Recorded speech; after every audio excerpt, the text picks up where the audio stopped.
안녕하세요. 오늘도 사연 튜브를 찾아주셔서 감사합니다. 오늘의 사연 시작하겠습니다. 안녕하세요. 저는 올해로 40살 중반이 된 주부입니다. 그리고 아이들을 키우는 이혼녀이기도 하죠. 왜 이혼했냐고요? 제가 지금부터 말씀드리는 사연을 들으시면 아마 미쳤다라고 생각하시는 분들이 많으실 거예요. 그 당사자들은 바로 시댁 식구들인데요. 지금부터 그 얘기를 해보도록 하겠습니다. 저는 외동딸입니다. 부모님은 부산에서 고깃집을 운영하고 계셨고 TV 맛집 프로그램에도 소개될 정도로 장사가 잘 되는 가게를 운영하신 정말 좋으신 분들이셨어요. 언제나 하나밖에 없는 저를 항상 응원해 주시고 아껴주신 천사 같은 부모님들이셨죠. 그런 부모님을 뒤로 하고 저는 서울에서 기술을 배우기 위해 서울로 올라갔고 제가 원하는 미용사 자격증을 따서 오랫동안 직원으로 일을 하다 제 가게를 차리게 되었습니다. 물론 가게 차리는 비용도 부모님이 많이 지원해 주신 덕분에 차릴 수가 있었고요. 그렇게 가게가 어느 정도 안정이 되자 친구의 소개로 전 남편을 만나게 됐습니다. 상대방은 저와 3살 차이로 전기 기술자였어요. 키도 훤칠하고 매너도 좋았고 무엇보다 대화가 정말 통하는 사람이었죠. 좋아하는 음식, 좋아하는 음악 등도 서로 비슷했고 가치관이나 생각하는 것도 비슷했습니다. 그러다 보니 우린 서로 조금씩 가까워지면서 연인이 될 수 있었죠.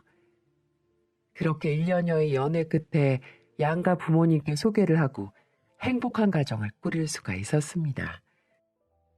결혼 첫 해에 저를 닮은 예쁜 딸을 낳았고 2년 뒤에 남편을 닮은 귀여운 아들을 낳았고요. 그렇게 결혼 생활을 7년 동안 유지해 오면서 남부럽지 않은 결혼 생활을 즐길 수가 있었습니다. 남편은 그 기간 동안 저희 부모님한테도 정말 잘했고 든든한 사위가 되어주었죠. 시어머님은 시아버지가 10년 전에 돌아가시고 혼자셨는데 외로움을 많이 느끼실까봐 시간이 나면 찾아뵈서 말동무도 되어주고 음식도 만들어 먹곤 했어요. 옛날 분이라 보수적인 면이 있었지만 그때는 나름 웃어 넘어갈 수준이었기 때문에 불편하거나 싫지는 않았습니다. 그렇게 저는 양가 부모님께 서로 잘하며 아무 걱정 없이 지냈어요.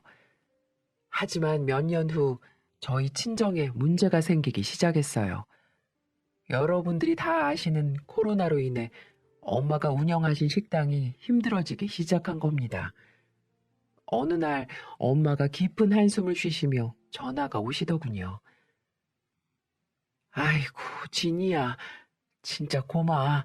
죽을 지경이다. 손님이 반도 안 된다. 반이 먹고 반에 반도 안 된다. 배달인가 뭔가 하는 집들은 그래도 잘 된다 카던데 우리는 고기 팔고 술 파는 집이라 웃자노. 너가 아버지도 맨날 한숨만 쉬고 계신다 않카나. 친정은 영업시간 제한에다가 유명 프랜차이즈와 배달 맛집들의 공세로 오래된 노포인 저희 친정 부모님의 고깃집은 점점 어려워지고 있었습니다. 한 달, 2달 마이너스가 쌓이기 시작했고 그게 3년째가 지나니 더 이상은 버틸 여력이 없어 보이는 듯 했습니다. 이제는 직원들 월급, 월세 내기도 빠듯하다고 하시더라고요. 그 이후로 아빠는 매일 술에 담배에 답답한 속을 달래시는 듯 했습니다. 엄마, 아무리 그래도 아빠 혈압도 높으신데 그렇게 매일 술을 드시면 안 될 텐데. 저는 속이 타들어가는 것 같았습니다. 하나밖에 없는 딸이 이렇게 멀리 살아 도움도 되어드리지 못하니 한숨만 나왔죠. 제가 할 수 있는 거라곤 연락을 드려 힘내라는 말만 해줄 뿐이었어요. 하지만 불행은 불행을 낳는다고 친정의 초대박 사건이 터지고 말았습니다. 어느 날 부모님 식당에 젊은 남자 3명이 술을 먹으러 왔다고 해요. 부모님은 어딘가 어려 보여 주민등록증을 요구했는데 자신 있게 민증을 제시했다고 하더라고요. 그래서 믿고 술을 팔았다고 했습니다. 하지만 그게 사달이 나고 만 거였어요. 그 남자가 제시한 주민등록증은 본인이 아닌 자기 친형 주민등록증을 가지고 와서 보여준 거였어요. 부모님은 워낙 사진 속 얼굴과 닮았고 당장 다음 달 월세가 걱정되는 상황이었기에 믿고 술을 파셨다고 합니다.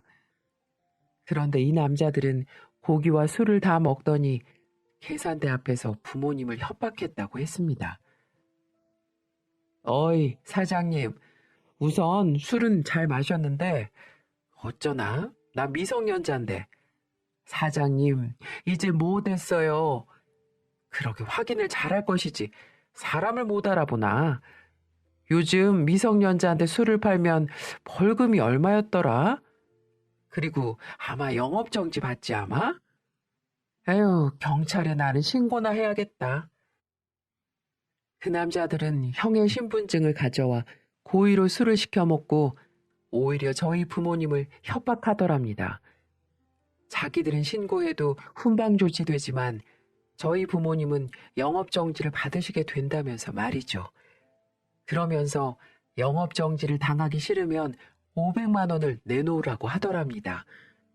결국 아빠는 분노를 참지 못하고 그 젊은 놈들과 싸움이 일어나고 말았죠. 머리에 피도 안 마른 어린 놈의 자식들이 어디서 이런 못돼 먹은 짓을 배웠노? 500만 원? 그래, 신고해라. 고마 신고해라. 아이고, 진이 아버지요. 참으이소. 이러다가 동네 사람들 다 안다 안 합니까? 그간 쌓였던 스트레스와 울분이 터져나온 아빠가 언성을 높이셨고 몸싸움까지 이어졌다고 합니다. 그리고 그걸 지켜보던 옆 가게 사장님의 신고로 결국 경찰까지 출동하고 한바탕 난리가 났다고 했습니다. 경찰 선생님이요. 저희는 참말로 몰랐습니다. 저희도 자식이 있고 손주가 있는데 이 어린 학생들에게 술 팔아서 얼마 번다고 해. 한 번만 봐주이소. 엄마가 사정사정했지만 결국 식품위생법 위반으로 영업정지를 당하시고 말았죠. 경찰은 법대로 하는 게 원칙이라면서 어쩔 수 없다고 했습니다. 그간 어려워도 간신히 버텨오던 엄마 아빠는 억울함과 배신감에 충격을 받으셨고 결국 그로 인해 아빠는 뇌졸중으로 쓰러지고 마셨어요. 몇 년 전에 한 번 쓰러지시고 재발하신 거라 느낌이 좋지 않았는데 결국 아버지는 1년을 버티지 못하고 72세의 나이에 세상을 떠나고 말았습니다. 하루아침에 남편이 죽고 평생 해오던 가게 문까지 닫게 된 엄마. 부모님이 그런 일을 겪으시는 동안 아무 도움도 드리지 못했다는 자책감이 목구멍까지 올라왔습니다. 엄마를 부둥켜 안고 얼마나 오열했는지 몰라요. 외동딸이라며 항상 저만 바라봐 주셨던 아빠. 우리 아빠는 결국 저와 엄마를 남기고 하늘나라로 가고 마셨습니다. 아버지의 빈자리는 생각보다 컸어요. 부모님이 살던 집은 휑하기 시작했고 엄마는 아빠를 잊지 못하며 어느 순간부터 우울증을 겪기 시작했어요. 수면제 약을 복용해야만 겨우 잠들 수가 있었습니다. 그 모습을 보니 미칠 것만 같더군요.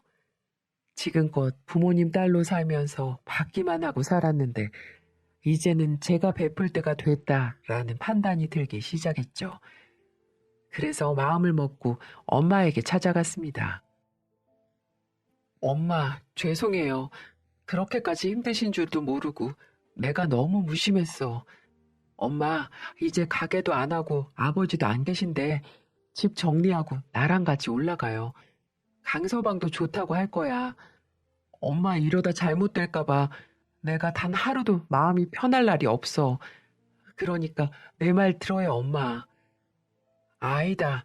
내 나이가 70인데 이제 와서 다른 데 가서 우에 사노. 내는 걱정 말고 니들이나 잘 살거라. 평생을 식당 일하며 살았는데 이제 힘이 붙이네. 이제 좀 쉴꼬마. 엄마는 저에게 부담이 될까봐 한사코 부산에 남아 계시겠다고 하셨습니다. 하지만 전 포기할 수 없었어요. 아버지도 그렇게 허망하게 보냈는데 혼자 남으신 엄마마저 잘못되시면 저도 못 살 것만 같았습니다. 그렇게 2번이고 3번이고 찾아가 설득을 했죠. 그렇게 4번째로 찾아간 날 충격을 받고 말았습니다. 엄마는 어두운 방에 누워 앓고 계셨어요. 머리맡에 온갖 약들이 수북했습니다. 창문에는 어두운 커튼으로 가려져 있었고 언제 식사를 했는지 밥통에는 며칠 지난 밥이 누렇게 익어 있었습니다. 엄마, 왜 말 안 했어? 그러게, 내가 같이 서울로 가자고 했잖아. 왜 나를 이렇게 마음 아프게 하는데? 도저히 안 되겠어. 나 엄마 서울 같이 올라갈 때까지 절대 안 올라갈 거니까 그렇게 알아. 돌아가신 분은 돌아가신 거고 살 사람은 살아야지. 그리고 저는 울면서 남편에게 전화를 걸어 자초지종을 설명했습니다. 그리고 당분간만이라도 엄마를 모시고 있자고 했어요. 남편은 조금 망설이더니 허락을 해주었어요. 기대만큼 흔쾌한 답변은 아니었지만 저는 남편을 믿었습니다. 엄마는 마지막 순간까지 머뭇거리셨지만 제가 너무 완강하자 마지못해 짐을 챙겨 저를 따라 나섰습니다. 어머님, 오셨어요? 오느라 고생 많으셨죠? 아들 집이다 생각하고 편하게 지내세요. 늦게 퇴근한 남편은 엄마에게 간단히 인사만 하고는 바로 씻고 눕더라고요. 저는 그때부터 남편 눈치를 보게 됐던 것 같습니다. 여보, 엄마 모시고 있자고 해줘서 고마워. 나 미용실 나가면 엄마가 외롭지 않고 애들하고 지내다 보면 우울증이 좋아지실 것 같아서 그래서 엄마 모시고 온 거야. 그러니 당신이 이해 좀 해줘. 얼마나 모실 건데? 1달, 2달. 설마 평생 모시자는 소리는 아니지? 요즘 나도 일이 없어서 힘든데 우리가 평생 모실 순 없잖아. 솔직히 불편하기도 하고 당신 같으면 우리 엄마 모시자고 하면 마음 편할 것 같아? 나도 아무리 사위라고 하지만 불편한 건 어쩔 수 없어. 매일을 눈치 봐야 되고 당신도 알잖아. 나 눈치 보는 거 겁나 싫어하는 거. 그러니 1~2달 모시다가 내려가시라고 그래. 설마 했는데 정말 예상 밖의 말이었습니다. 당신 너무한 거 아니야? 그동안 우리 엄마가 당신한테 어떻게 했는데, 그리고 이 집 전세금 절반을 도와주신 것도 우리 부모님이야. 그런데 어떻게 그렇게 말할 수가 있어? 아니, 그걸 누가 몰라? 그래도 같이 사는 건 아니지. 아유, 몰라. 그러더니 세상만사 다 짜증나고 피곤하다면서 금방 코를 골고 잠을 자버리더군요. 저는 남편 말에도 일리가 있기 때문에 더는 말하지 않았습니다. 남편 말처럼 저도 시어머니가 무작정 들어와서 산다고 하면 불편했을 테니까요. 그래서 이해하려고 했어요. 그리고 엄마는 어느 날부터 아침 일찍 일어나 남편 밥상을 차려주셨습니다. 직업 특성상 새벽 5시에 일어나 현장에 나가기 때문에 남편은 일찍 자고 일찍 일어났는데 그런 모습이 마음에 걸렸는지 손수 칠첩반상을 차려주시더군요. 아유, 우리 사위 날씨도 추운데 고생이 많네. 많이 먹으라. 여기 찌개도 먹고. 찌개가 좀 짠데요? 다음부터는 간 좀 잘 조절해 주세요. 이렇게 짠데 누가 먹어요? 하지만 남편은 이렇게 엄마의 정성을 무시하기 시작했습니다. 음식이 맛없다는 둥 짜다는 둥 대놓고 불평을 하기 시작했어요. 엄마는 사위의 말에 당황한 표정도 지으셨지만 그래. 내일부터는 우리 사위 입맛에 맞게 잘 만들어 볼게. 미안하다. 라고 하시며 사위의 눈치를 보기 시작하셨습니다. 제가 아무리 그러시지 말라고 해도 소용이 없더라고요. 그렇게 한 달쯤 지났습니다. 그때 일이 터지고야 말았죠. 엄마는 오전에 집안일을 마치고 애들 방에서 한숨 주무시고 계셨고 집에 변변한 먹을거리도 없길래 남편에게 물었죠. 여보, 오늘은 엄마 모시고 외식하는 거 어때? 냉장고 보니까 먹을 게 없네. 아유, 먹을 게 없으면 라면 먹어. 뭘 그렇게 돈을 쓰려고 난리야. 지금 우리 집에 주둥이 하나 더 늘어서 외식하면 얼마나 돈이 더 드는 줄 몰라? 저는 순간 귀를 의심했습니다. 당신 지금 뭐라고 했어? 남편은 소파 위로 리모컨을 집어던지며 언성을 높이더라고요. 너랑 너희 엄마 말이야. 뭐가 그렇게 신나서 매일 외식이냐고. 요즘 너나 할 것 없이 죽어라 죽어라 하는데 아주 그냥 친정엄마 데리고 와서 살판 났지?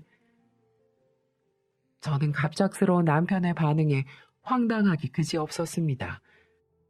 저희 엄마 오시고 나서 남편이랑 같이 저녁 한번 먹으러 나간 적이 없었고 아이들이랑 같이 동네 식당 두어 번 갔던 게 전부였습니다. 그것도 엄마가 사주신 거였고 강서방 주신다고 늘 포장까지 해서 가져오신 엄마였어요. 무슨 말을 그렇게 해? 엄마가 지금 2달을 계셨어? 3달을 계셨어? 그냥 계시는 것도 아니고 우리 집 살림이랑 애들 뒤치다꺼리도 다 해주시잖아.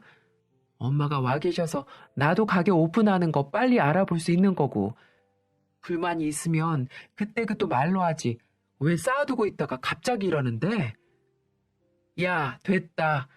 다 살기 어려운 시국에 처갓집 도움은커녕 장모님까지 모신다고 해봐라. 누가 좋겠다고 하는지. 에휴, 집구석에 들어와 봐야 노인네 때문에 제대로 쉴 수나 있어야지. 남편은 엄마가 방에 계신데도 소리를 버럭 지르더니 옷을 챙겨 문을 쾅 닫고 나가버렸습니다. 저는 놀라고 당황했지만 방에 계신 엄마가 들으셨을까봐 더 걱정이었죠. 잠시 후 엄마가 방에서 나오셨습니다. 엄마, 좀 주무셨어요? 엄마는 남편이 하는 소리를 못 들으신 것처럼 아무 일도 없었다는 듯이 행동하셨지만 어딘지 모르게 위축된 엄마의 모습을 보자 가슴이 메워졌습니다. 그날 밤 남편은 잔뜩 술에 취해 들어왔어요. 저는 낮에 빈정이 상한 터라 본체에 만취하고 있었는데 엄마는 그 모습을 보시고 급하게 꿀물을 타서 남편에게 내미셨습니다. 강서방, 이것 좀 시원하게 마셔보게. 아이씨, 안 먹어. 누가 이딴 꿀물 타달라고 했어요? 술 취한 신랑이 손으로 꿀물잔을 치는 바람에 엄마가 꿀물을 다 뒤집어 쓰고 말았어요. 여보, 무슨 짓이야? 당신 미쳤어? 엄마, 괜찮아? 저도 모르게 소리를 치자 남편이 적반하장으로 또 버럭 화를 내더군요. 그렇게 너네 엄마가 걱정되면 엄마 모시고 따로 나가서 살라면서요. 자기가 벌어오는 돈은 한 푼도 엄마에게 쓰지 말라고 욕설을 뱉어내는 남편을 보며 저는 정말 기가 막혔습니다. 저희 엄마 맹세코 남편이 벌어온 돈 쓰지 않으셨어요. 오히려 엄마가 장사 어려워질 때도 끝까지 깨지 않고 가지고 계셨던 적금 통장을 내놓으셨죠. 입 하나 더 있는 게 얼마나 부담인지 아느냐며. 가지고 있다가 강서방 어려울 때 쓰라고 했던 분인데 어떻게 그런 말을 할 수가 있는지. 야, 너 지금 장난해? 어른한테 지금 그게 무슨 말버릇이야? 내가 너네 엄마한테 이렇게 말하면 좋겠어? 우리 엄마 아빠가 하나뿐인 사위라고 너한테 어떻게 했어? 아빠 살아계시고 우리 집 잘 나갈 때는 우리 장모님 장인어른 아주 입안에 혀처럼 불다가 이제 망하니까 볼장 다 봤다 이거야? 저는 참지 못하고 남편에게 같이 화를 냈습니다. 그러자 엄마가 저를 말리셨어요. 아이고, 니는 좀 가만히 있거라. 강서방, 미안하네. 요즘 많이 힘들지. 내 곧 기회 봐서 다시 내려갈 거니까 거슬려도 조금만 참아주시게나. 엄마도 그러지 마. 엄마, 아빠, 우리한테 해줄 만큼 해주셨어. 잘 나갈 때만 부모야? 돈 줄 때만 부모냐고. 그때 남편이 소파 위에서 벌떡 일어나더니 저희 엄마를 보며 이렇게 말했습니다. 딸을 보면 엄마를 알 수 있다던데 하여간 도대체 딸 가정교육을 어떻게 시키셨길래? 남편은 엄마에게 딸의 가정교육 운운하더니 안방으로 들어가 버리더군요. 그리고 그때부터 저희 남편은 저희 엄마를 막대하기 시작했습니다. 지금부터 들려드리는 이야기는 엄마한테 나중에 전해드린 이야기입니다. 하루는 엄마가 남편 밥을 차려주고 옆에 앉아서 한술 뜨시려고 하니 같이 드시게요? 가뜩이나 입맛 없는데 식탁에서까지 장모님 얼굴 봐야 돼요? 저 먹고 일어나면 좀 나중에 드세요. 라고 해서 엄마가 알았다고 일어나셨다고 합니다. 남편 다 먹고 몇 술 뜨시려는데 잘 안 넘어가서 물 말아 겨우 드셨다고 하더라고요. 그리고 제가 없던 일요일 하루는 애들만 데리고 나가 외식을 하고 왔다더군요.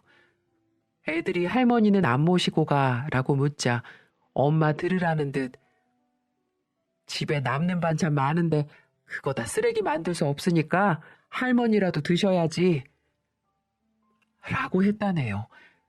이건 저희 큰애한테 들은 이야기입니다. 또 한 번은 자기 셔츠를 안 다려놨다고 불같이 화를 내더랍니다. 아니 사위 집에 얹혀 살면서 셔츠 하나를 안 다려놓고 뭐 하시는 거예요? 하여간 게을러 터져서는 그러니까 고깃집도 망했지. 강서방, 내 미안하네. 이리 주게. 지금이라도 내 다려주구마. 쓰면서도 정말 기가 막힙니다. 제가 있었어야 했는데 엄마는 저랑 남편이 싸울까봐 도통 아무 말도 안 하시니 그 정도일 줄은